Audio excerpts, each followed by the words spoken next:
welcome to another video. In this video I'm going to be showing you the process of me painting Sakura blossom. Sakura means cherry blossom in Japanese, and just now it's nearing the end of April, which means the Sakura trees, the cherry blossoms have been and gone, and now we're left with beautiful fresh leaves for the new year. So I'm really excited because it means cherry blossoms to me means the end of winter, and I really hate the cold, like a lot, by a lot. And yeah, so it's really exciting. So I wanted to talk to you a little bit about cherry blossoms. But before we get started, let me check my notes. The cherry blossoms I'm painting are ones I took at Nakameguro, which is a long strip, really touristy area, especially in Japan during cherry blossom season, because there's a whole strip of cherry blossom trees along the river, and it's prime Instagram photography moment during when the cherry blossoms are blooming. So there's like floods and floods and floods of people coming in and out of Tokyo during this time, or it's past now, but yeah, it was really interesting. It was my first time going to Nakameguro, and it's really, really beautiful. Just like the whole street was paved in a wave of pink dust, sort of. I'm trying to speak figuratively, but yeah, it was just really amazing. So if you didn't know, there's actually more than one kind of Sakura blossom, or cherry blossom, which I didn't know about. And the most common you'll see in Japan are called the Some Yoshino, which is from the Yoshino cherry tree. And this is cultivated during the Edo period in Tokyo. The Some Yoshino is by far the most numerous of cherry trees in Japan. And they come slightly at a very light pink, almost white colour. And you'll see that they have 5 petals when they blossom. And their appearance is really interesting because they grow in like groups, like thick balls of flowers. I don't really know how to explain. It's like a bush of flowers at the end of on the cherry trees, and it's like a flower bomb but on a tree. It's really cool. Another sakura you'll find is called the Yamazakura, and they also bloom around early April. And the Yamazakura is also another common tree you'll find in Japan, and I've seen it plenty around Tokyo. And this tree grows in the wild, so as opposed to like cultivators like cultivating it, like the Some Yoshino. These ones grow in the wild. Its blossoms are slightly pink, and they also have 5 petals, but their leaves also bloom into like a slightly darker pink shade at the same time as when the flowers bloom. So you can tell that they are Yamazakura if you see little pinky leaves like sprouting alongside the flowers. So that's also another cool cherry blossom tree you might see when you come to Japan.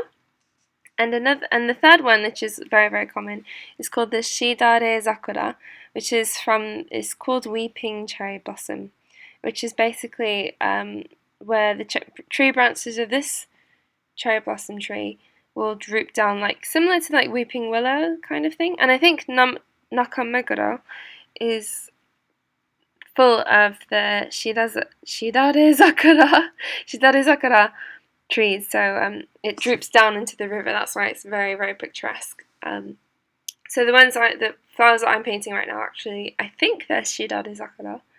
I'm not sure, but it is cool. And yeah, and there's even more than the 3 that I mentioned. There's just so many. There's Kanzakura, which is you'll usually encounter them in like small city parks. Just look at my notes. There's the Kawazakura, which is named after the Kawazu town in Izu Prefecture. And they also come in like a darker shade of pink. And then there's a Kanhizakura, which is like very, very dark magenta, which you usually find native to Taiwan and Okinawa. And there's just so many more, which I had no idea. There's also some Sakura cherry blossom, the same thing. Anyway, there's some flowers that even bloom, like have a yellow hint to it, so that's really interesting. There's also some Sakura flowers that bloom in autumn, or fall for you Americans out there. And yeah, I really didn't know this. My mind was opened when my friend told me about this.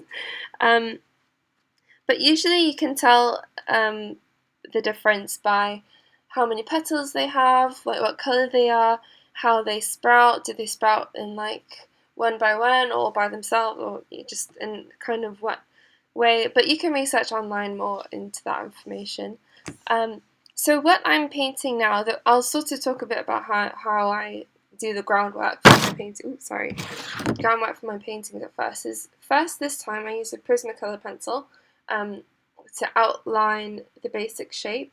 I really want to stress how important it is to do almost perfect to real life outline before you put any paint on the paper, because I've seen so many paintings online that the actual watercolor painting and the shading is amazing, but it looks weird because the shape of the item that they're painting is kind of like a bodged shape and doesn't look right, which can kind of like ruin the whole painting. And that's just my opinion. But I know some artists like use that style to their they use it to their own initiative or something. Not initiative.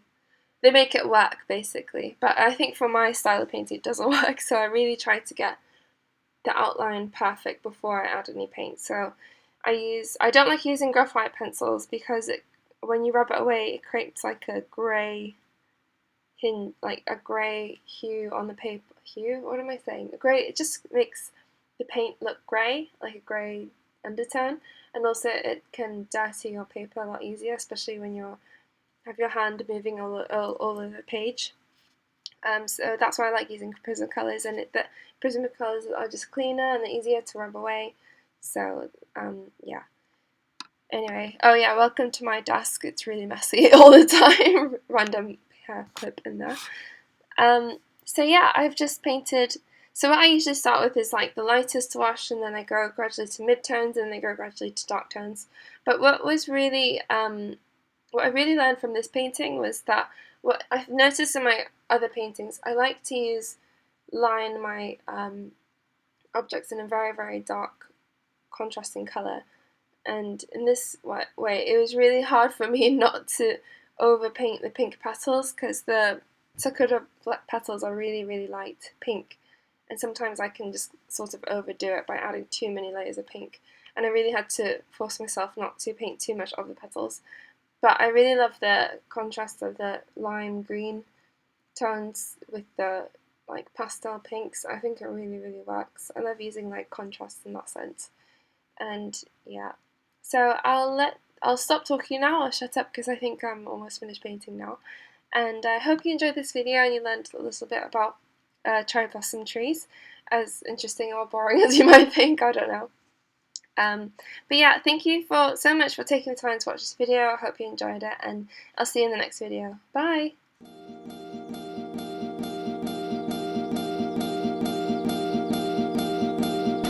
Stop.